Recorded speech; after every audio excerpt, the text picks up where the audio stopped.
Good morning, Yusek. Ma'am, nagsumite daw ang LTFRB ng rekomendasyon sa Malacanang para sa 20 peso fuel subsidy para sa lahat ng PUV sa loob ng isang buwan. Nabasa na po ba ito ng Pangulo at ano ang tsansang mapagbigyan?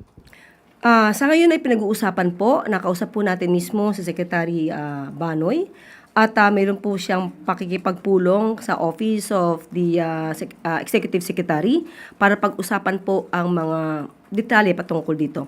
Pero sa ngayon po ay patuloy pa rin po, extended po hanggang katapusan ng August ang 10 peso per liter fuel discount or subsidy.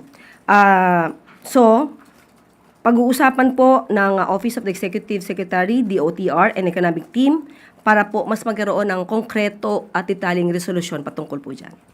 Mga kailan po kaya natin malalaman yung desisyon? Tignan po natin dahil ongoing po yung kanilang pag-meeting. So kapag po natapos na, ihingi ko po agad ang update.